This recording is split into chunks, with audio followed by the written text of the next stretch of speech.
Trump has already spoken. He started sending messages as early as yesterday, talking about the issue of tariffs. I saw it last night. Everyone was really surprised. He imposed a 25% tariff on Japan and South Korea. A 25% tariff. Actually, he announced tariffs on 14 countries. These 14 countries are not countries with little trade. Countries with little trade usually get a 10% tariff. In this part of the video, we're going to take a look at the 10 countries that export the most to the U.S. and see what the current developments are, as well as what Trump's stance is. On the 7th, Trump posted on Truth Social, first releasing the tariff notification letter to Japan. The content stated that starting August 1st, the U.S. plans to impose a 25% tariff on American products exported to Japan. Then, he announced the latest tariff rates for 14 countries. These 14 countries, some of them have very high tariff rates. Trump warned that the BRICS countries are holding a summit, and in their statement, they said they oppose some countries unilaterally raising tariffs. Trump feels that they're targeting the United States, even though they didn't name anyone specifically.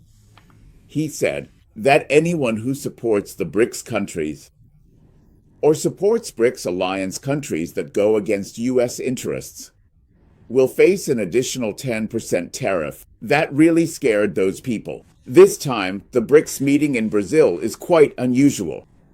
China and India, the two biggest countries, aren't attending. In the past, Xi Jinping always went, but this time he didn't.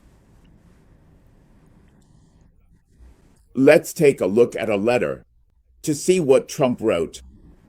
He said, after years of repeated discussions, we've come to a conclusion about U.S.-Japan trade relations. We must get rid of this long-standing, persistent trade deficit. This deficit is caused by Japan's tariffs, non-tariff measures, and trade barriers.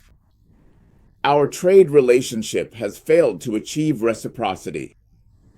Starting from August 1st, 2025, the U.S. will impose a 25% tariff on all Japanese products. When reciprocal tariffs were threatened, it was 24%. Now it's 25%. This tariff is independent of tariffs in other sectors, meaning it doesn't include auto tariffs or Section 301 tariffs on cars, steel, and aluminum, all Japanese goods that are rerouted through third countries to evade tariffs will also be subject to even higher tariffs. If Japan ships goods to other countries, there will be even higher tariffs. This 25% tariff is actually much lower than what would be a fair standard, as reflected by the trade deficit between our countries. It's a figure that's been arbitrarily calculated. If Japan tries to produce or manufacture goods in the United States, we will process the approvals as quickly and professionally as possible, and these procedures will be completed within a few weeks. Plus, if it's done in the U.S., there won't be any tariffs. Actually, what Japan should be arguing with him about is that we've already sent a lot of things to be made in the U.S. For example, Toyota and Honda. If you decide to raise tariffs in the U.S., then the tariffs imposed by Japan will be included within our 25% rate.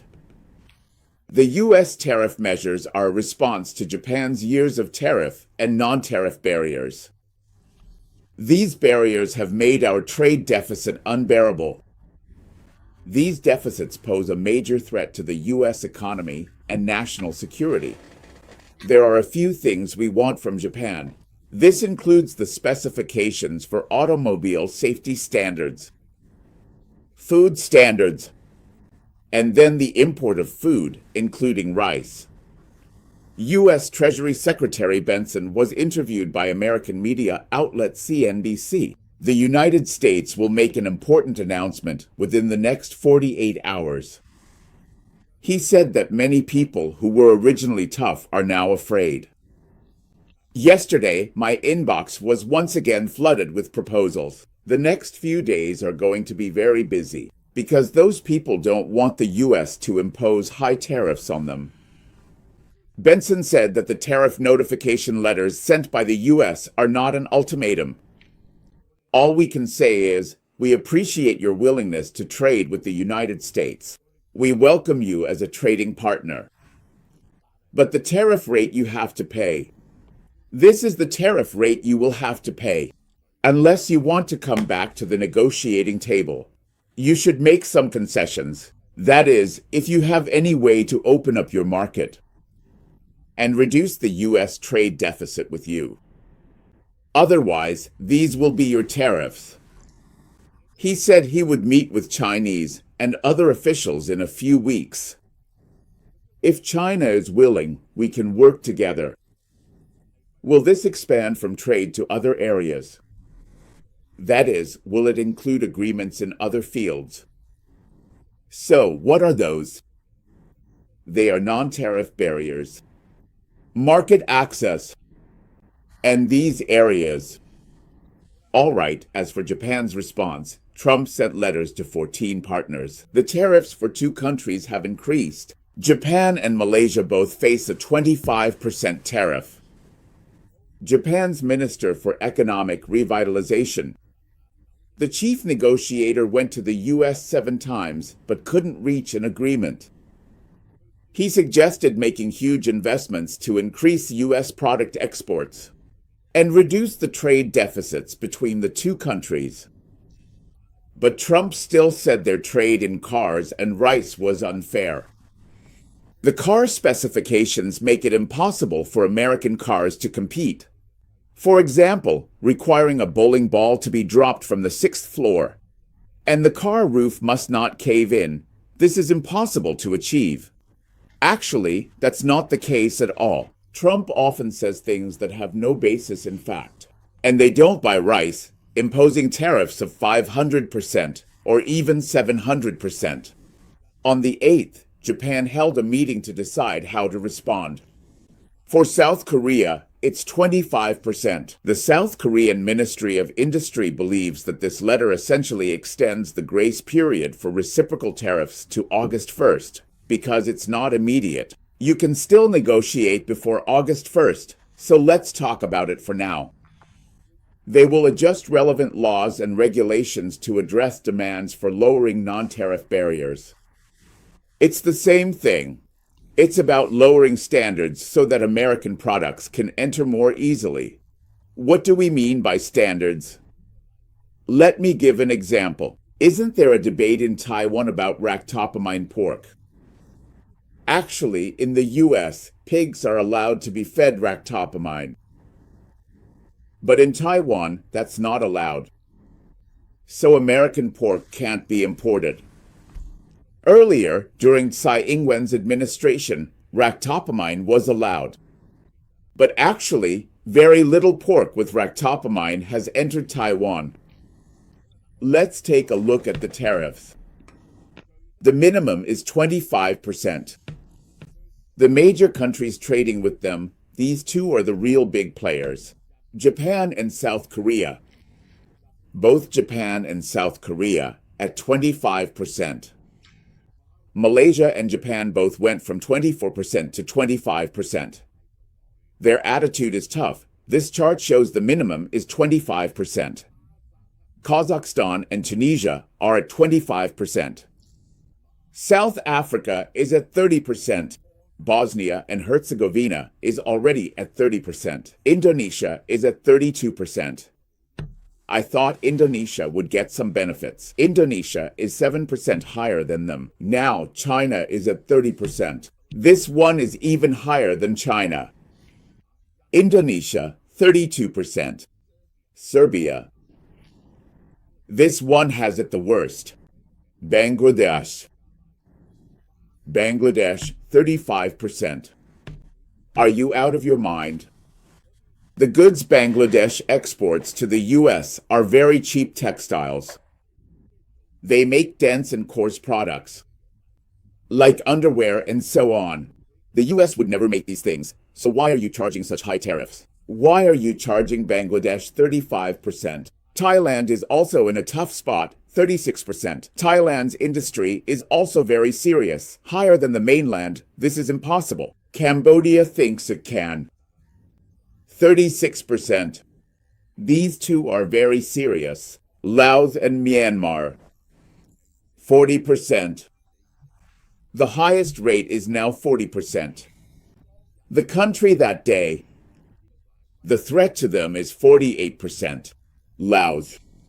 Cambodia threatens them at 49%. Now it is 36%. These two are the highest. Okay, let's take a look at the United States. In fact, those decimals are not important. Major countries exporting to the United States. Mexico has the largest number. China. Some things from China are shipped to Mexico. Some went to Vietnam. Canada. Canada has a lot of energy, cars, and wood. Germany, once it fell, more than 500 billion, more than 400 billion. Germany, Japan, and Vietnam account for more than 100 billion. Now we've reached agreements with Vietnam and South Korea. Taiwan, 11 billion. Ireland, 10 billion. India, over 9 billion. Basically, it's just following the list. These countries already account for about 70% of U.S. imports. 70% from this group of countries. All the other countries in the world combined make up less than 30%. These must be handled properly, especially these few countries. So what's the actual situation?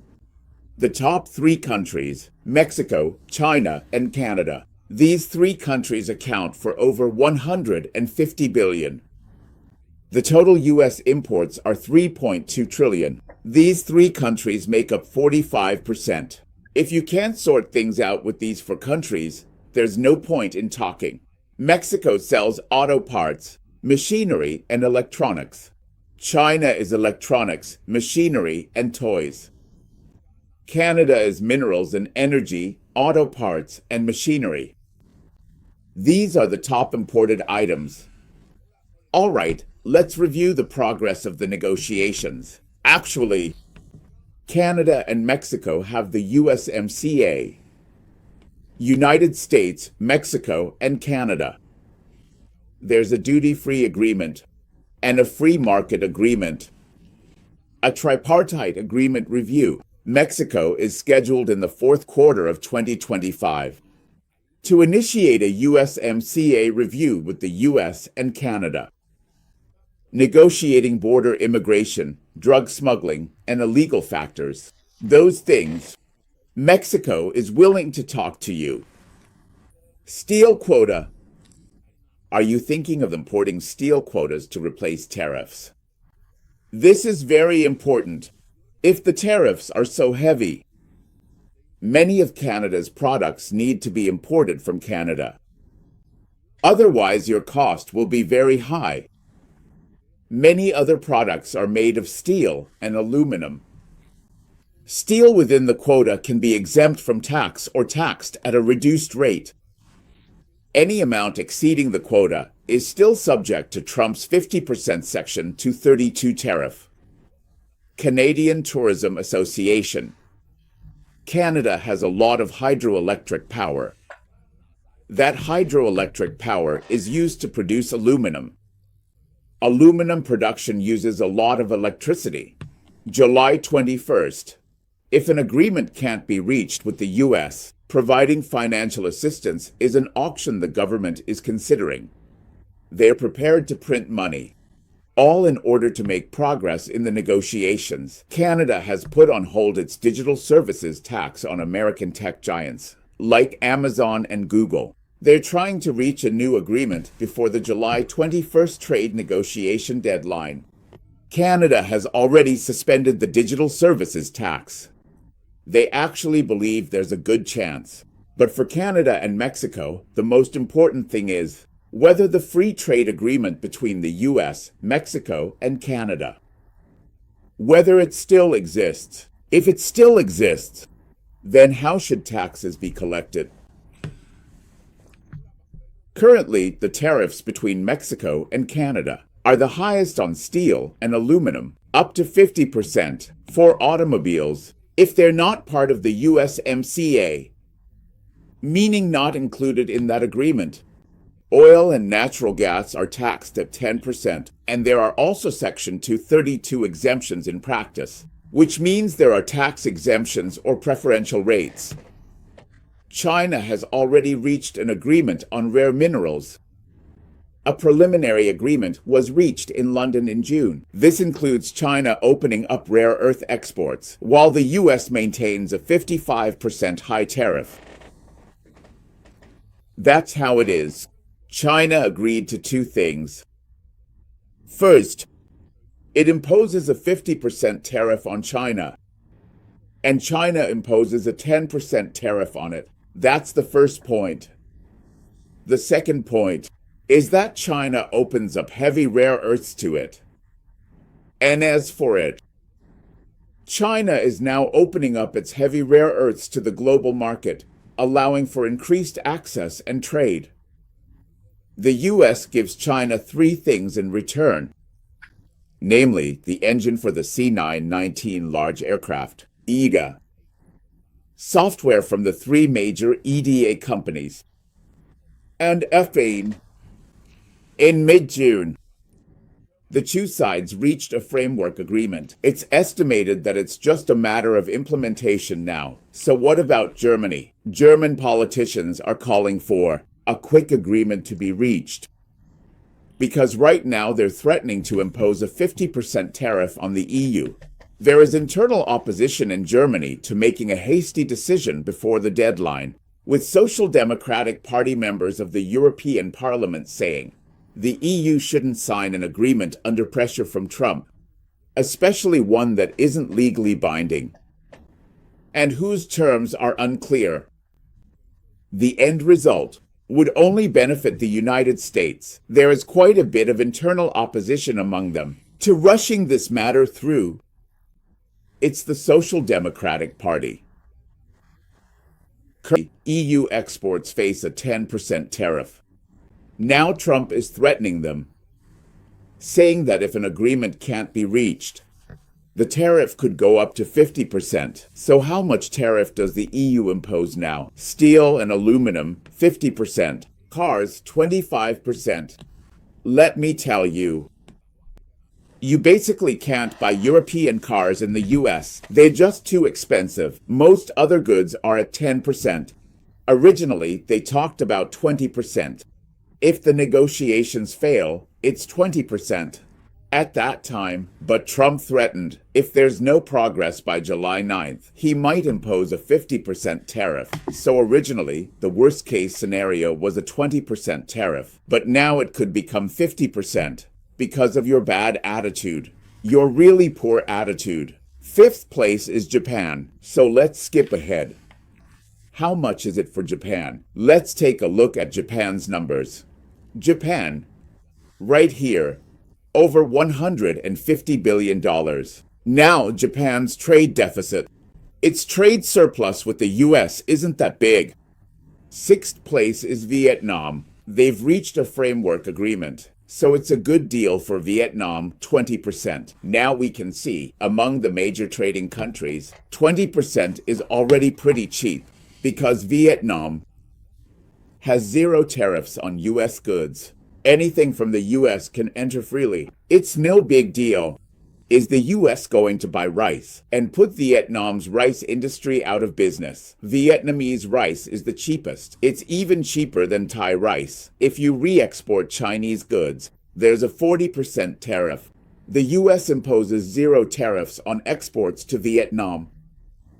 Goods exported from the US to Vietnam are exchanged for zero tariffs in return, and US companies are free to do business in Vietnam. Eighth is Taiwan. In April, reciprocal tariffs were discussed. Taiwan said 32%, and they've been negotiating all along. I think Taiwan's tariffs will come down.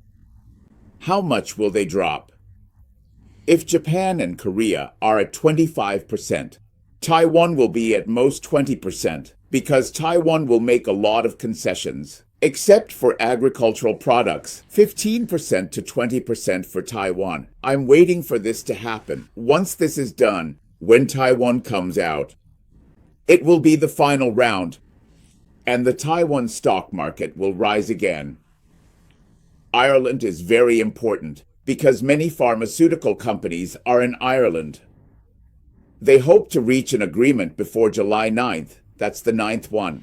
Currently, the benchmark is 10%, and it can go up to 50% at most, but that won't happen. Ireland is also part of the EU, unless they impose special tariffs on pharmaceuticals. India said they've reached an agreement and will open their market to American nuts and agricultural products. They've reached a provisional agreement. I think India has agreed to the deal. But India refuses to open up daily necessities and rice. Everything else they're allowing you to import. Cars are allowed to be imported too. India originally had a 26% rate, but now I believe India is likely to lower it to 15%. Both sides, within 24 to 48 hours, reach small-scale agreement. What small-scale agreement it limited in scope. There are still many things that haven't been settled yet, but they've opened up to American product imports, and the U.S. has partially opened up as well. For now, the U.S. is still imposing a 20% tariff. That's how I see it. The ups and downs of tariffs. When Trump came to power, the stock market went up. First, because of fentanyl. He imposed tariffs on China, Canada, and Mexico. The market went up, but when it came to Liberation Day, people started to worry. The market plunged straight down, and then slowly started to recover. Especially around here, the Geneva Agreement brought the more than 140% tariff on China down to 30%.